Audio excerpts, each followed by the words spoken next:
Hi everybody, back again with another video, and I thought it would be time to show another of my personal collections and highlighting a player who unfortunately was in the news just this last week for the fact that he passed away back on May 26th, and that is the guy you can see in front of you, Jim Bunning, a great pitcher and just a great All-American. He served both in the House of Representatives and the U.S. Senate for the state of Kentucky.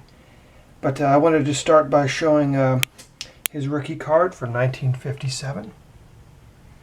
Very nice, excellent mint 6. That's probably one of my nicer 6s from 57. And then on to his 58. 58, he pitched his first no-hitter. Then on to 59. Started his career with the Detroit Tigers. Then a very nice 1960 card and a near mint 7 as well.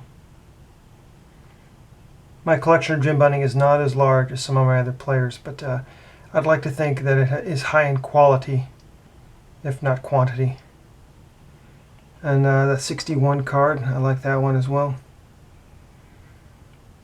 And then his first, he has an ERA leaders from that 61 year. Well, that's in really good shape, and a near mint to mint 8. So Jim Bunning was, he was a great pitcher. I mean, but he came up in an era where there were so many great pitchers, especially when you'll see here he goes over to the National League. You've got, Gibson, Drysdale, Koufax, Marichal. To a certain extent, guys like Gaylord, Perry, Ferguson, Jenkins starting to come up at the beginning of their careers as well. Just a lot of great pitchers in that era. He sometimes gets overlooked. There he is again in that 62 playing for the Tigers still. And I've got a wins leader and a strikeouts leader. I think he finished with like 2,855 strikeouts, which at the time when he retired in 71 was the second most of all time. So he was definitely one of the early power pitchers, definitely one of the best power pitchers of the 60s and late 50s.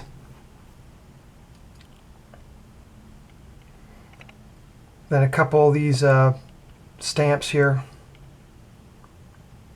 It was a 7-time All-Star. Pitched a perfect game in 1964 for the Phillies. So I think he was the first player to pitch no-hitters, I guess, in the American League back in '58 on the Tigers, and then the perfect game for the Phillies in '64. So I think that's something that hadn't been done before. There in 1963, that's a really nice sharp card. I like that 63. Get that in near mint 7.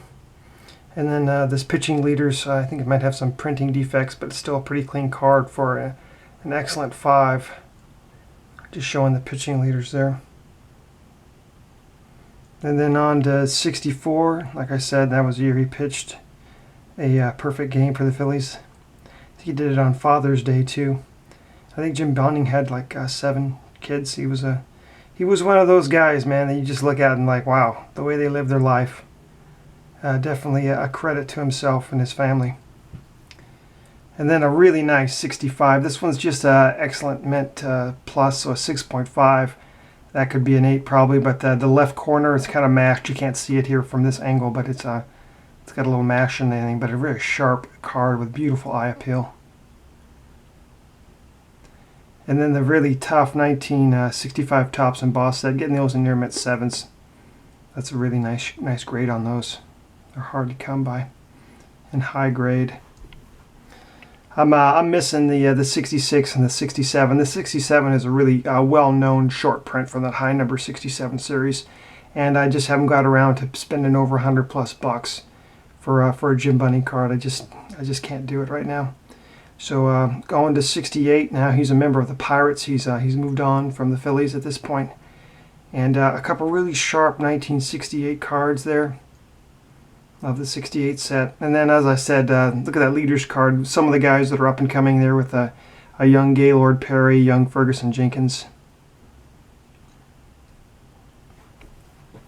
Then 1969 still with the Pirates. He bounced around in 69. I think he was traded to the Dodgers at that point. Or went to the Dodgers. Stayed in the National League, though, for the rest of his career. And then we see him in 1970 coming back to the Phillies for the last 2 years of his career, and then 71 Those nice black bordered 71 cards there. His final year with the Phillies. Jim Bunning, elected to the Hall of Fame in 1984. I think he finished with 224 wins, and as I said before, 2,855 strikeouts, if I'm not wrong. But a great pitcher, a great person, great American.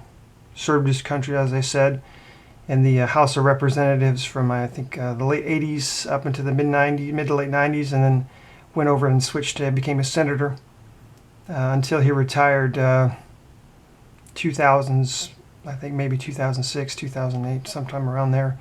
And then Rand Paul, current U.S. Senator from Kentucky, took his seat after he retired. So there's a nice Tier 1 from 2013. Don't have a lot of new vintage, or new cards. Mostly I'm a vintage guy. But that's a really cool vintage swatch of uniform there, like that. And then on, as always, I'm known for my oddball collection here. So this is the 1962 Topps Bucks.